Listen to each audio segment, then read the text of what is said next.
or presents the Lepidopterists.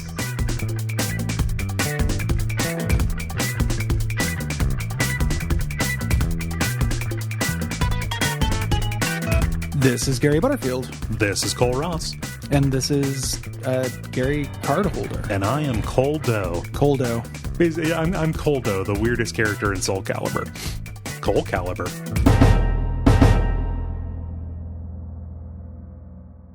Coldo, like a Waldo.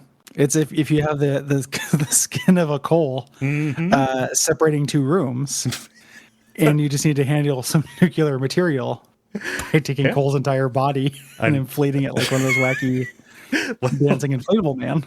Like Dr. Impossible. Man, has somebody done something with a human flesh inflatable wacky wall like Dancing Man?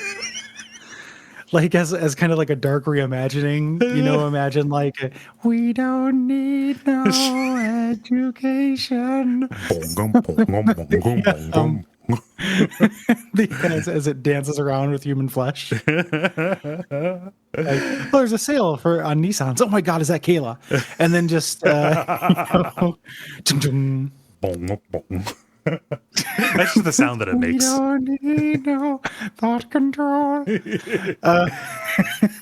Oh man, this is somehow not abject suffering. Somehow. Yeah. Of course, we're getting closer to the end of the season. Things are heating up. Here's this episode. Here's something surprising that I kind of forgot about this episode and about this season in general. Very little Rusty in this season, and very little Dr. Hatred, actually. Or Professor Sergeant Hatred. Yeah, we're dockless and we're hatredless. Yeah. They it's kind of in the middle of the season. It's an interesting season on retrospect. Like, it'll be interesting to do the wrap up because the episodes, I think, are really bifurcated into, advances the plot and doesn't whatsoever. Pretty cleanly. Yeah. And also almost cleanly with the writers. Yes. It's almost like Doc Hammer was interested in advancing all of these plots, and Jackson Public was interested in like hanging out. Yeah. And they didn't really get on the same page. No. During this, which is fine. It's like a great season, but it's just really interesting in retrospect. Yeah. And we're in plot advancing territory here. This was written by Doc Hammer and originally aired on August 3rd of 2008. And you can tell that it's a Doc Hammer one because it is about the game between the guild and OSI, and protagonists and antagonists, not bad guys and good guys. Hurtful. This is about, all we want on this show is a source book that explains the guild and OSI, and this episode contains a lot of that. Yep. We mentioned it doesn't have Doc. This is JJ's first highlight episode. Yep. Of the series. And the idea is, something that we talked about a lot on the show, like with Dean and Hank, and then with Monarch and Rusty, whether people are into the game. Are they playing? Yeah, it's like, are they? That's something that are they playing, and are they enthusiastic about it? Are kind of the two axes that you have to play with. Yes. And we're introduced, and whether you're skilled at it. Yes. Is almost like another one, because you run into things like Red Death and Captain Sunshine and stuff that are actually major threats. Yep. Or you end up with people who are really serious about it and enjoy it, but are horrible, like Dr. Dugong. Here we're introduced to our first on these three axis, JJ, who is not enthusiastic about the game, plays it, under duress, but is deadly good at it. Yeah, too good. Too good. Yeah. And how these different systems, these bureaucracies deal with that. Yeah.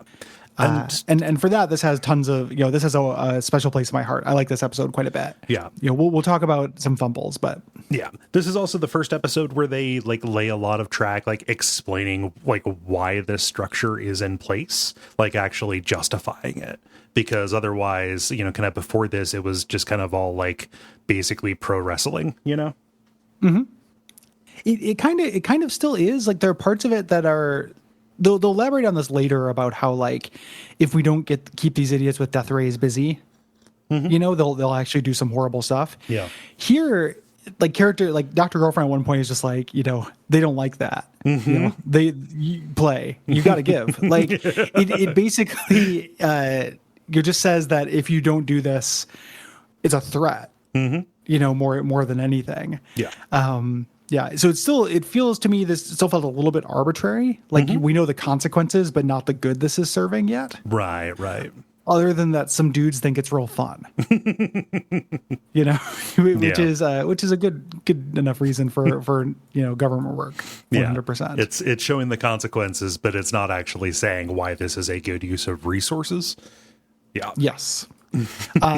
Is this the least informative commentary that we've had yet? It's up there. Did they mention anything about there were like the show? Like a handful of things. Like they decided to do something like we do in Abject Suffering, where just like they realize they've gone a while without saying, they say, well, the Lepidopterists. And then they immediately go to talking about like their panel at Dragon Con or like their writing environments. Like, I don't know, it was cool like hearing the conditions under which they liked to write at this time. I got so angry about that. Yeah. Like, it's like, why, if I'm doing this for work and I don't mind it. Like, I wanted to have these things. I was flashbacking to like somebody when I was younger, when maybe like the $25 or $30 for the DVD at the time would have been really precious to me. And just being like, you discussing the comparative benefits of different kinds of chairs for writing. Fuck off. Yeah, this is the Doc Hammer is so excited about it, and I don't get it. It's a really weird commentary track. Yeah, I was happy that I was like using that time to like update my project management whiteboard and do a little bit of light sweeping. Yeah, it was a good time for multitasking. Yeah. We get another duo. In this episode. This is the introduction of Agent Cardholder and Agent Doe, two kind of hard-boiled detective, agent guys. Yeah, modeled after the kind of special agent guys from Barton Fink, kind of the detective dudes, and it is kind of both of them doing their Joe Friday impressions, kind of getting into like quick back and forth film noir patter. Yeah, it's real fun. These are fun characters. Yeah. We also get introduced to Henchman 1, who seems like he will be, just a one-off character, but does show up later. It's kind of weird that this episode and the last episode both comment on 21 and 24's meta nature. Yeah. Like it's them, these episodes being next to each other. It's like, man, are you guys defensive about this or something? Like they bring it up a lot in the commentary too. Yeah. But the idea of them having like a red shirt, like somebody, I appreciate the parallels. Like henchman number 1 is the henchman who's not playing the game. Yeah. Henchman 1 is JJ. Like he's competent but doesn't understand the context that he's in. Yeah. And I like that a lot. But it is, boy, do they really, between this episode and last episode, really push the 21 and 24 can't die thing. It all feels like, knowing what comes later, it feels like it is pretty inelegant foreshadowing to the fact that it's not actually true, Yes. Yeah. But yeah, Henchman 1 is a fun character. Yeah. And I will really enjoy when we get him back. I mean, like, he's in the like Venturestein category of just like toys that like, they even say it in the commentary, like, oh, we didn't technically see him die.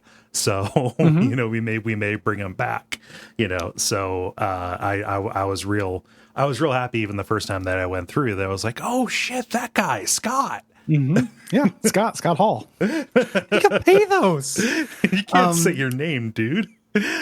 I love that they talk about how Jackson does the voice. He does it by holding his throat, which was, he learned it from there's a Mr. Show sketch I think about a lot called Screwballs, where it's one of those, do you remember those like dating shows that would be on MTV or Fox that were just like explicitly like these two banged?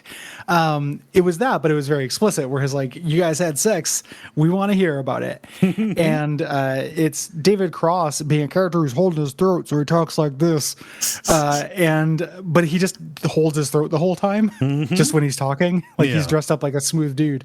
And Jackson Public, who has like a bunch of different voices, you know, very talented voice actor, obviously, was looking for another voice and started holding his throat and hated doing it. Yeah. But it gives us henchman number 1. And what I like is somebody had that voice earlier.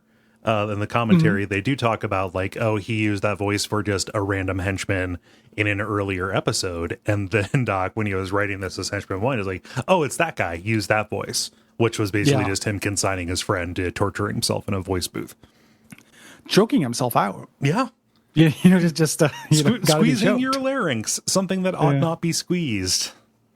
Yeah. But he's based also, they had a PA who was a lot like Henchman 1, who they called Henchman 1 because he was like polite, professional, and went to the army and came back. Which is very Henchman 1 energy. Yes. Yeah. Just imagining that person walking around the Astro base is fun to me.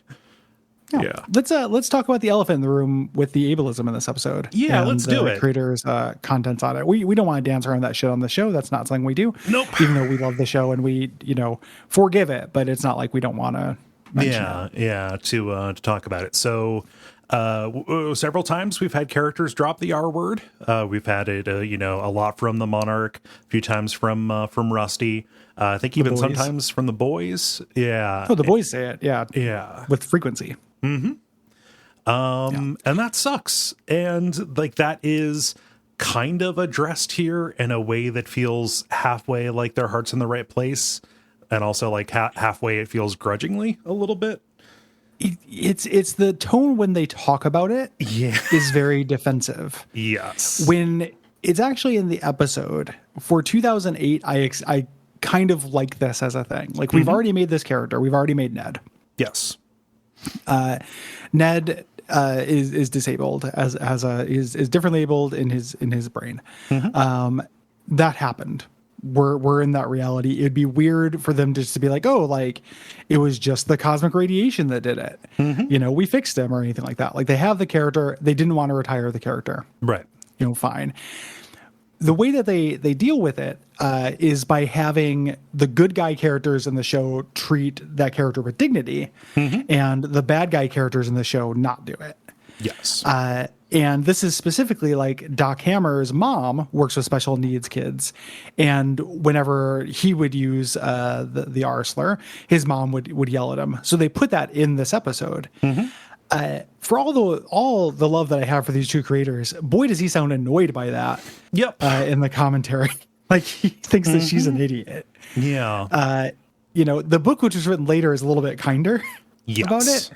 But in the commentary, as they're ramping it for season 4, he's pretty much like, God, that's so ridiculous. Yeah, yeah. And then they go immediately to like talking about like, oh, it's stupid that there were people protesting the use of the R word in Tropic Thunder.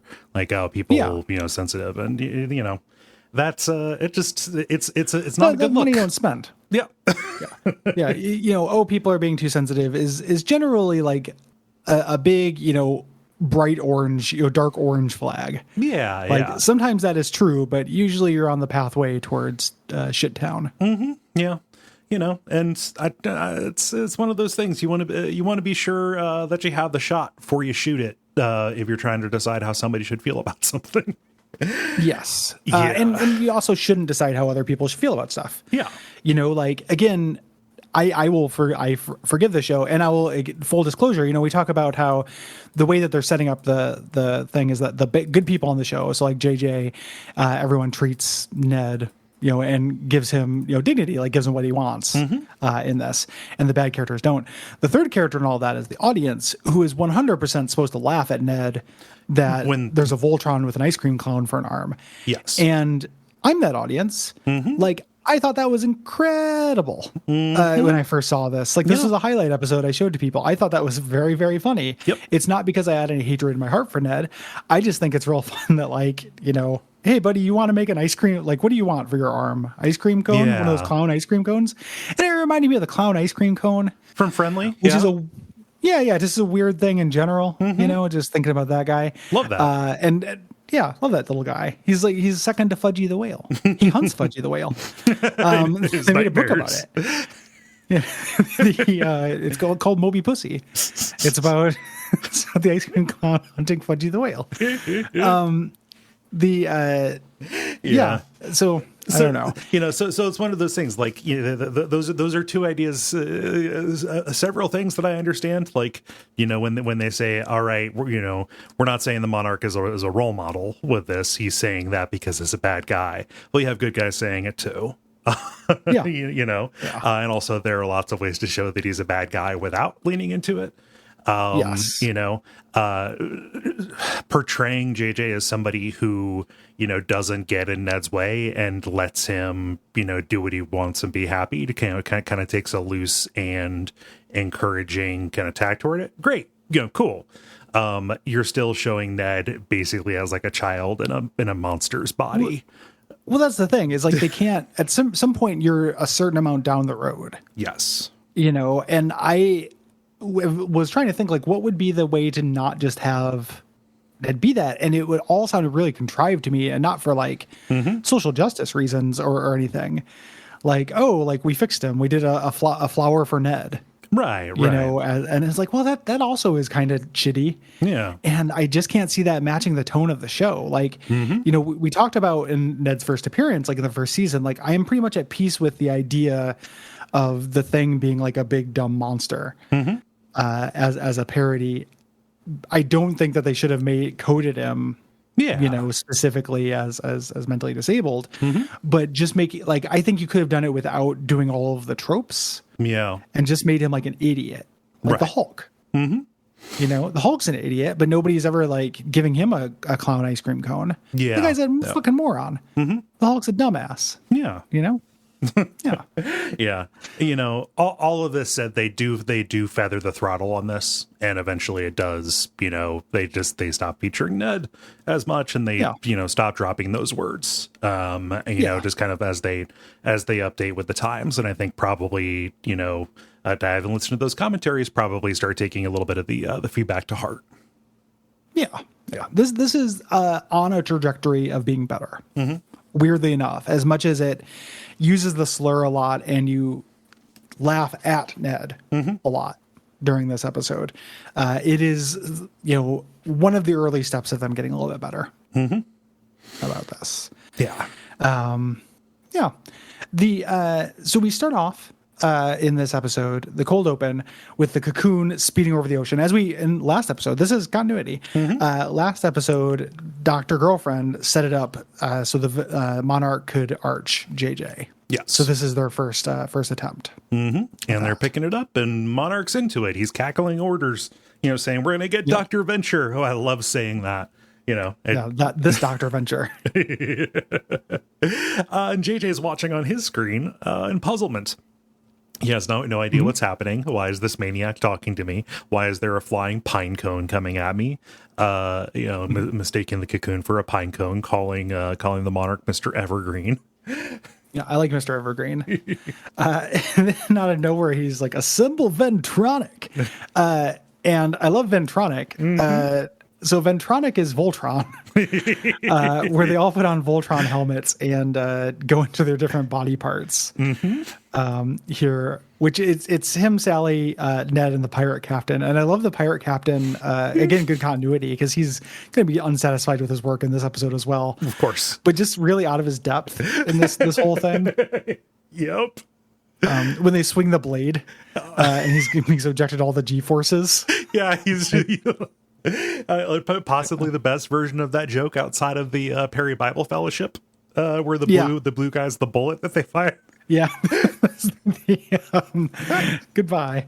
And this was when I was as much as I'm not an anime guy now, I loved Voltron as a kid. That's impossible not to love Voltron. Come on. Yeah, Voltron was exceedingly cool. And again, just making me feel like Doc Hammer and Jackson Public are me when I was a kid. Yeah, and there are very few anime references in this, but there's a Voltron reference. My version of this, because Voltron was a little bit before my time, I had the toys because my brother is roughly your age. You get the hand-me-downs, and those toys ruled. But my version of this was Power Rangers, which had the same idea.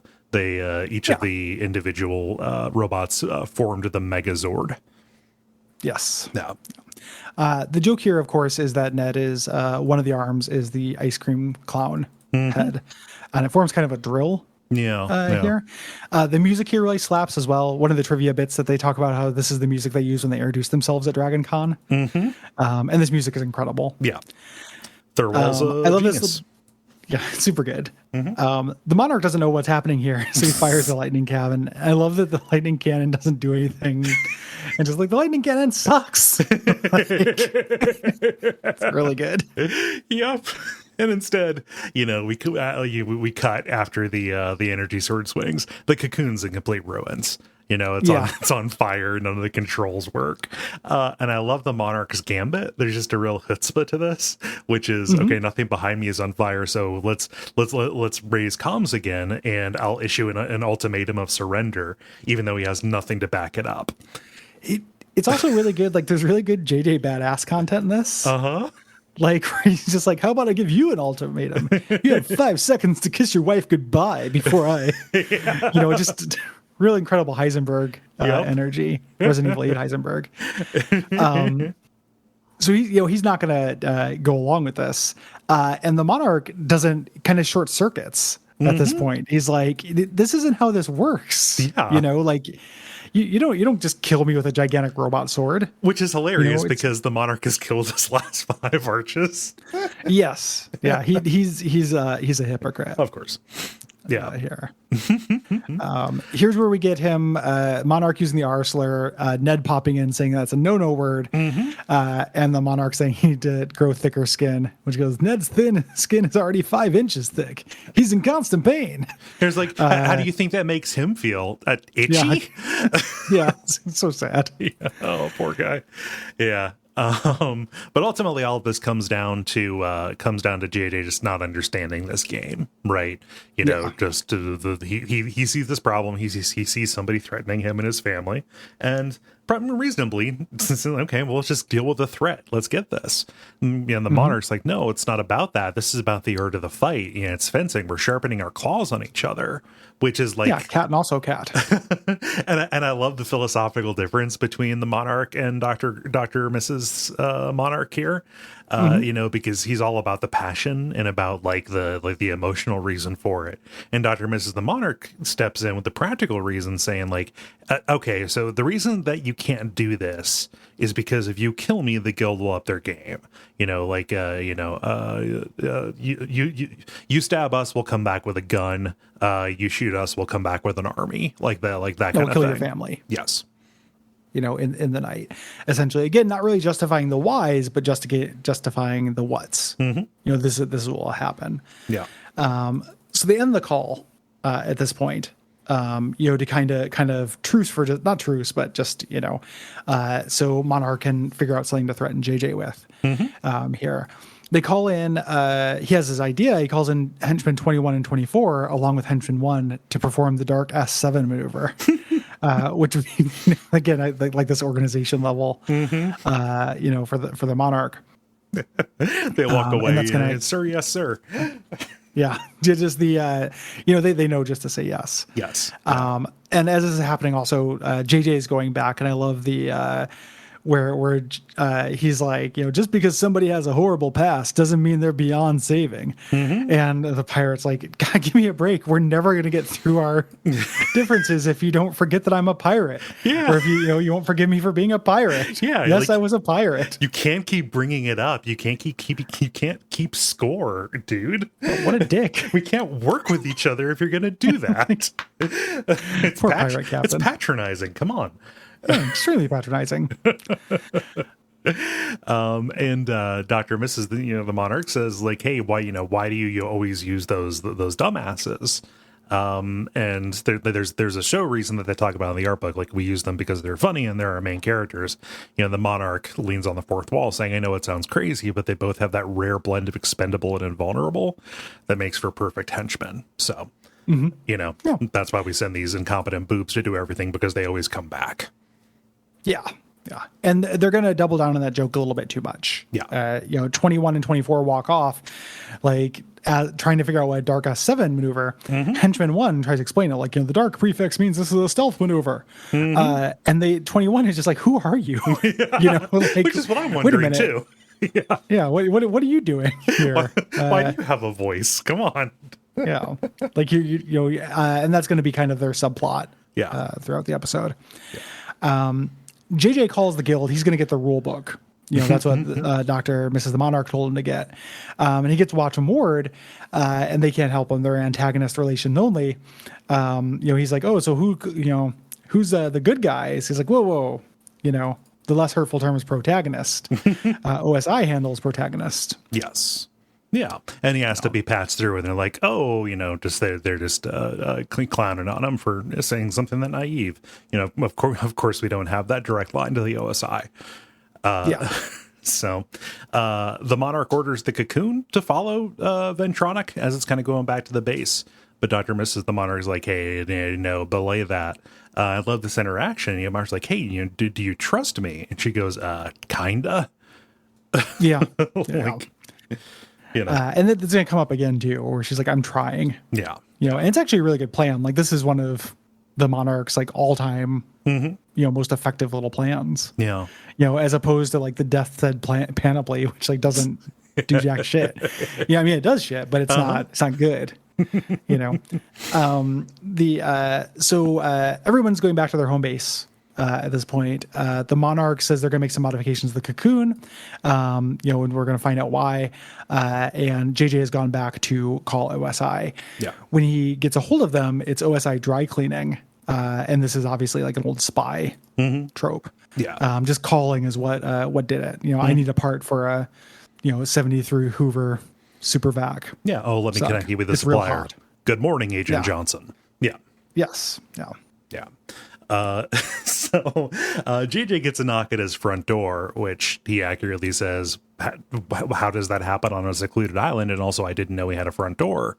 And we're introduced to our two G-men here, Mr. Doe and Mr. Cardholder. Do we need to explain that joke?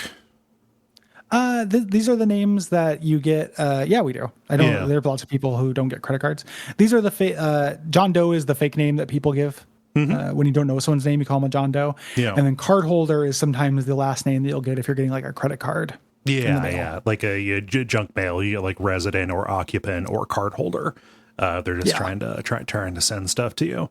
Mr. Occupant or Mr. Resident would also have worked. Yes. But these are the guys. They talk like Joe Friday, and they're there. It's unclear what they want right now, but they do tranquilize the pirate captain, kind of starting off his subplot, which probably has some problematic parts to it, but I think is really funny.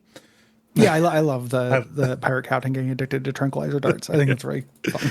It's a realistic consequence of the Scooby-Doo lifestyle, I think. Yeah. Well, and as a man who would love to be tranquilized, it's very resonant with me. Yeah, as somebody who seeks tranquilization roughly 10 hours after I wake up every day. Right. It's something that I would like. Yeah. It's people get addicted to tranquilizers all the time. It's just usually it's Valium that the doctors give you, not a dart.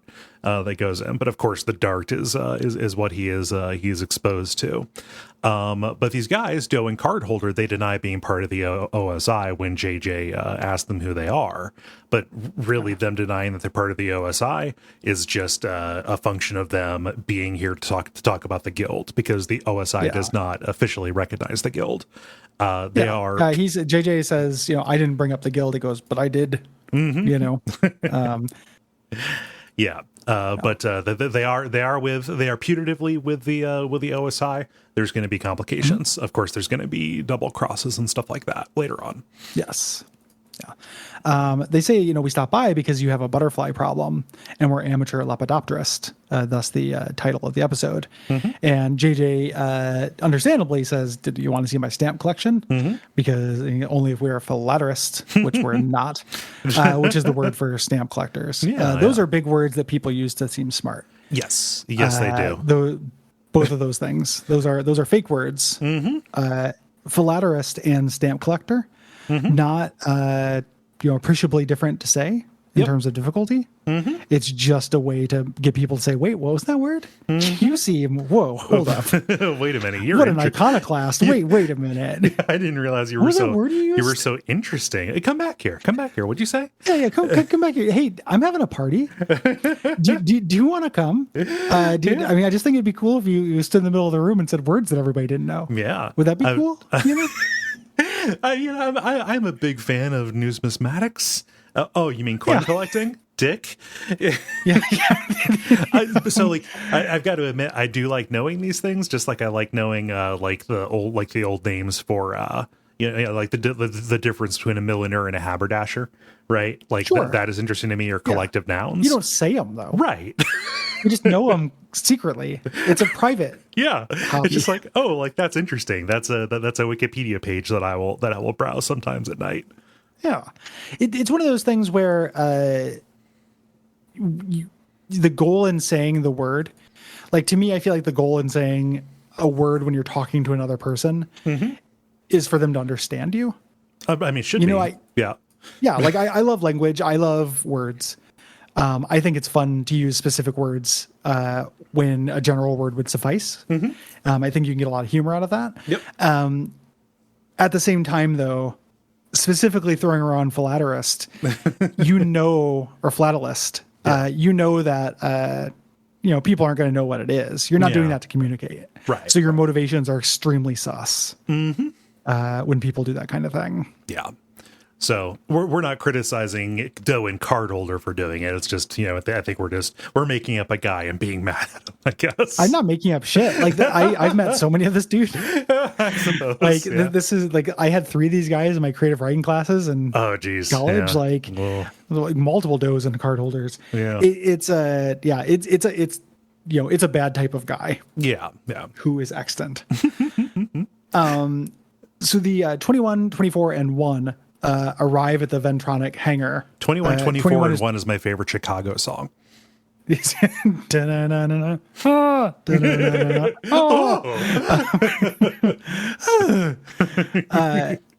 is trying to pop his ear, and number 1 says use the Valsalva maneuver. Again, doing the thing. Because that's a real thing, and that's the name of the maneuver. But 21 and 24 correctly respond with like, that thing has a name? Yeah. Oh man, but for henchman 1, it's as natural for him to know the Valsalva maneuver as it is to know what a dark S7 maneuver is, right? Yeah. And this is when they start laying on real thick. Like, yeah, you're not coming back. Like, don't start reading any long books, buddy. Yeah. So like this is part of their game. What they're doing is just trying to undermine his confidence. Really, 24 is like, let me tell you a story about a little henchman named Speedy. He's gonna get his wings. Little Speedy. Thought about Speedy in a while. Oh, poor Speedy. He got his wings in heaven. Yep. When Pirate Captain wakes up from the tranquilizer, Sally tries to help him up, and he lashes out. Because he's coming down. It's like, okay, Mom, you're always judging me. Yeah. He turns into a teen. Yeah. So get out. You're always trying to bring me down. Yeah. Which, like, addiction, not funny. Some of the behaviors around addiction, or coding that towards things that a person wouldn't, like a fantastical thing to be addicted to, funny to me. So this is agreed. This is funny. Specifically because he falls into like that very specific role, like immediately. Yes. Yeah. The speed is good here. Doe and Cardholder mentioned to JJ that the Monarch has killed his last 5 nemesis. So they're like, well, we have to kill the Monarch at this point. Like, we're actually going to do this. We're going to risk the guild because it's just fair play. Yeah. And so like when we figured out what to do, we hired an exterminator for you, and then Ned walks in with Brock, the exterminator they hired. They tried to tranquilize Ned because he startled them, but it doesn't pierce his skin. It was it was a mistake to bring Brock in because Brock is against their plan. Like, hey, don't kill the Monarch. I missed a beat here where the pirate captain rushes in and says, hey, hey, I'm not supposed to be here. Basically trying to suicide by cop as tranquilization. Like, yeah, trying to get high by cop. Yeah. Like the Flatliners did. Mm-hmm. They got all high from flatlining. Yeah. But Brock basically just echoes what Dr. and Mrs. the Monarch says. Like, these guys like their system. It's naive of you to think that this is anything approaching appropriate to do. Yeah. They're still going to go ahead with it though, because JJ does not want to deal with this. And he says he's kind of getting into it a little bit because, as they point out in the book, JJ rejecting all of this gamesmanship is like rejecting his heritage. Yes. He's Jonas Venture Jr. So he's like, we should do this in a big way like Dad would have. Let me show you something a little supervillain who used to live here named Scaramangela had. And he reveals this late 60s Ultra Death Ray that comes up out of the skull. God. And Brock is talking shop, which I love Brock talking shop. Oh, I mean, Brock just like immediately, like he walks up to it and caresses it like he would a classic car.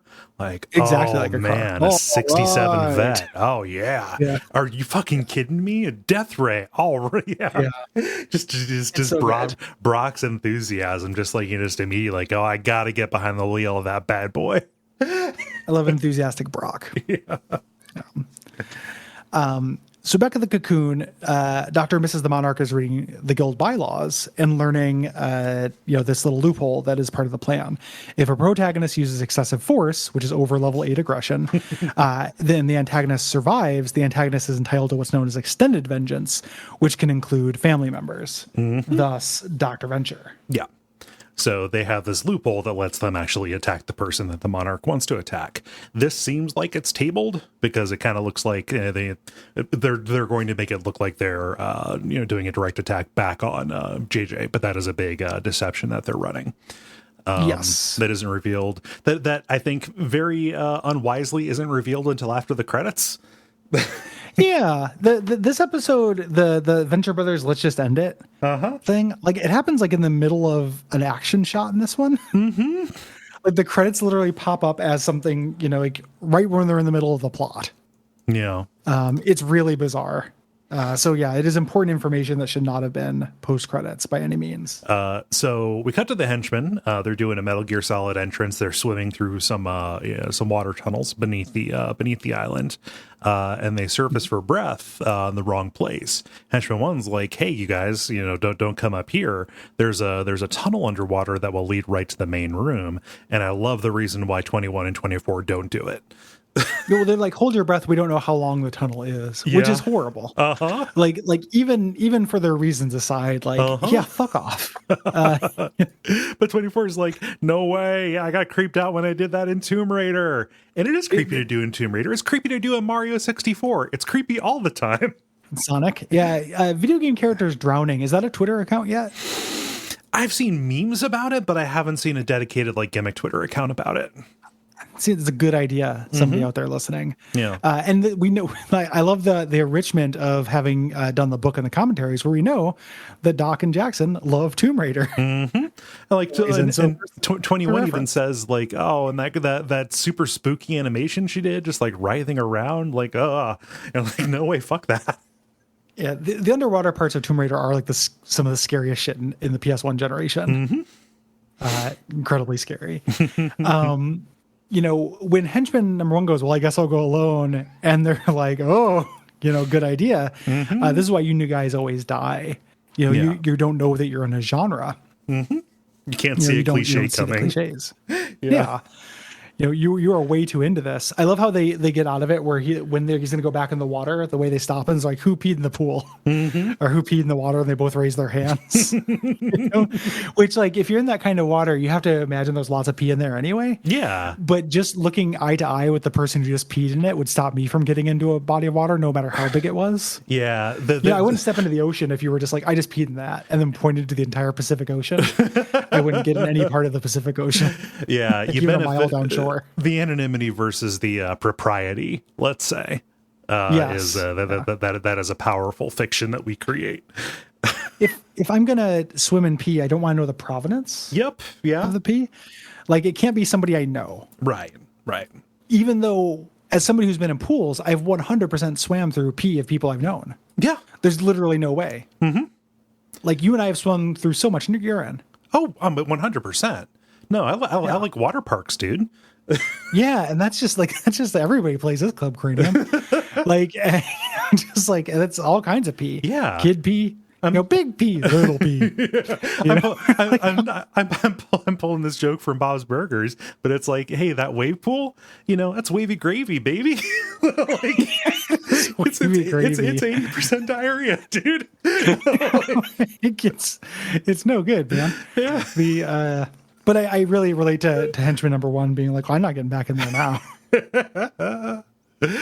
Oh man, and also 21 saying, dude, you're way too into this. Like, when it's them who are like saying to him, like you need to be part of this game, or you need to like be part of our like fan like understanding of this. There's just a fun like irony to that. Watch some movies. Yeah. They take the long way up there. And I know that's a museum. This was a fun note in the commentary, how this was a note that Doc got late in the writing. Like, oh, it's a museum now, and he didn't know. It's like they say, like, it's amazing how often we don't talk to each other while writing this cartoon. Henchman number one is trying to do the Dark S7 maneuver, ask if they have an extra electro patch. And 21 and 24 both say they don't have them because they don't wear the utility packs because they're dorky. Yeah, like fanny packs. They're like fanny packs. Which, yeah, it is unflattering to the line of the body.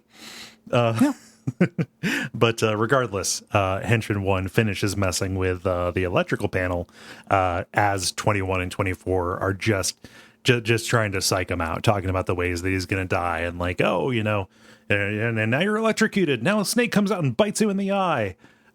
Yeah. They get to him. They get under his skin. He finishes it. And he's like, there, now you know what a Dark S7 maneuver is. And they didn't see what he did. One did all of it himself. Yes. Yeah. But he calls the Monarch and says, like, hey, it's wired in. Activate the Capricorn device. We'll talk about how cool the Capricorn device is. That name is later when the big reveal is done. Mm-hmm. Yeah. So the cocoon is zooming towards the island, and JJ is like finally into it. He's like, I kind of see the appeal of this stuff now. Brock is like, you gonna fire the gun? This thing's gonna have a kick. I got death ray experience, and he's of course he's gonna do it. Yeah. The back in the museum, henchman number one stops and says the floor is tripwired, and 2124 to say we can walk through this and not die. Like, we will not get hit. As soon as you walk on this, you're going to get caught. And that's exactly what happens. Yeah. Before they do, 21, 24 explain like, hey, we've been on 1,000 missions, and nothing, like bad stuff has happened, but we've always come back, like Brock ran his car into my kidney. And then they kind of trick him. They bait him and say, hey, what's your name, dude? He says, oh, that's Scott Hall. They're like, no, you don't say your name. You never say your name. You just worse than that. They say, like, I bet you don't even have a name. You just keep calling yourself number one. Oh yeah. That's what these guys do as well. We know henchman 21's name. Yep. And so that's where he reveals it's Scott Hall, and they're like, no way, this gives us pathos. You just made your inevitable death more pathetic. Yeah. And of course they walk into the tripwire thing. Nothing happens. As soon as one walks into it, the alarm goes off. Doe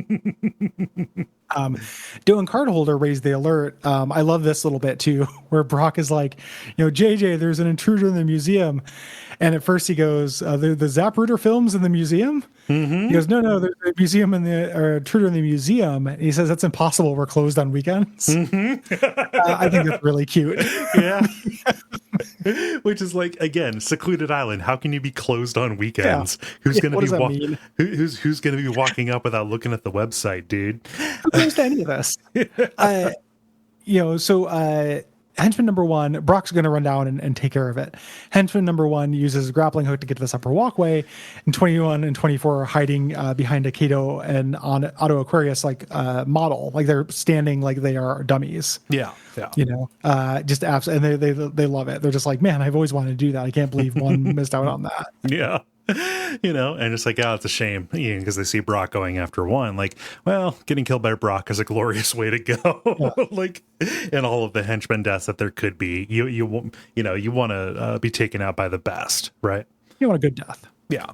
They stumble upon the pirate captain who is sitting in a desert island exhibit. And he's like, you guys are henchmen, right? That means you guys have dart guns. Dart me in the neck. I'm going to get clean, but I just need one more. Mm-hmm. They're like, this is gross. This is creepy. And he's like, but they'll do it. Mm-hmm. And they dart him. And he says, it's like being sucked off like an angel. Sucked off, not like an angel. Sucked off by an angel. Yeah. Which would probably feel pretty good. Yeah, probably. Yeah. Angel, especially one of those biblical angels. So many mouths on these things. Yeah. You got to find the mouth. It's part of the game. You got to get this new book by Roosh V that tells you how to find the mouth on a biblical angel. No. Practice your game. And there's just a picture of a winged eyeball. No wonder he had his travel visa to heaven revoked. Oh, Jesus. So this starts this intercut kind of action sequence. We're rushing to kind of a false conclusion here. We have henchman one, getting caught up. Brock catches up to him, and henchman one throws a bolo at him. Brock catches this instead of being trapped and throws the bolo back at henchman one, strangling him, and then he commences to pummel him. Yeah. Just pounds him in the face over and over. Yeah. The cocoon speeds into range of the island. JJ fires the death ray and seemingly blows up the cocoon. And that's where credits happen, in the middle of nowhere. Mm-hmm. You wait a minute for the rest of the plot, because credits. It's real weird pacing. And then we get our post-credit scene, which has all the important information. Yeah. With 21 and 24 are sitting on this dock, moping about, the cocoon blew up. I guess we're retired again. But then they get a call from the Monarch, saying, hey, pick up at point Alpha 7. You guys did it. Mm-hmm. And Monarch is really frustrated because they're surprised. Hey, how are you alive? Oh, so you didn't know what a dark S7 maneuver was. I can't believe you're my best men. What happened to henchman one? Can I talk to an actual competent person? No, henchman one, death by Samson. Death by Brock Samson. Yeah. Which becomes a cause of death that is frequently cited later on. But then we learn, what the dark S7 maneuver is as the Monarch explains it. And I love this. This is really good. Yeah, it's super clever. It's weird that it happens in the last 45 seconds of the episode. Mm-hmm. They patched in the surveillance system so they could change what JJ was seeing. Mm-hmm. What happened was JJ fired his cannon into a cloud, and he was being shown this little fake set. Yeah. That is why the Monarch loosened his throne, is so he could use this to kind of fake this video call. And they use this little model. They have this model of the cocoon swinging from a wire and on fire. So he just thinks he destroyed the cocoon. Yeah. Yeah. They show him the fake surveillance feed, like in the movie Speed. Yes.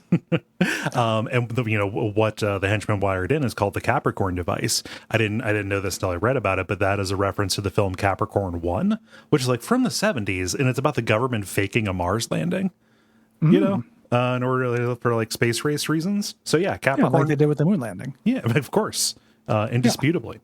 Real clever. Mm-hmm. The idea is, it seems like they're dead.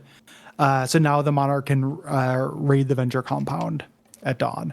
Yes. Is the idea. And that's going to lead us, towards the good but messy finale of season 3. Mm-hmm. But we have one more incredibly lore-heavy episode. Yes. Before that happens. And the episode actually ends with 21-24, 21 being like, dude, tell me where point Alpha 7 is. Yeah. Because otherwise they're trapped. Yes. They're just here on this jetty, unable to get anywhere.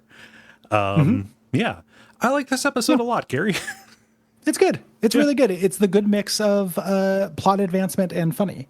It's good character advancement as well. Mm-hmm. You know, like it's I like this one quite a bit. Yeah. It doesn't top Museum for me. Mm-hmm. It's not like at the top of my season for me, but it is a good one. Yeah. It's definitely top third for sure. Yeah. Oh, absolutely. Yeah. Really, really fun stuff. And I'm really excited to get into season 4. Yep. Soon, I think season 4 is my favorite season of the Venture Brothers, and that's going to be a blast. Yes. To talk about. And I like the stuff that's setting up. Yeah. For that. Thanks everybody for listening. We appreciate you for doing so. We do. If you would like to get episodes a week early and support your boys, you can go to patreon.com/Duckfeed.tv. That is the Patreon for the whole podcast network. You can kick us a few bucks a month and get access to all kinds of stuff, that early feed, some bonus shows. That we think it's all good. Mm-hmm. Yeah. Ratings, reviews, those are very welcome. Telling your friends if you have Venture Brothers friends. Mm-hmm. Please tell them about the show. Bench friends. If you have Frenchmen, if you have Frenchmen, if you know a Frenchman, tell them about the show. Yeah. And until next time, go Team Venture.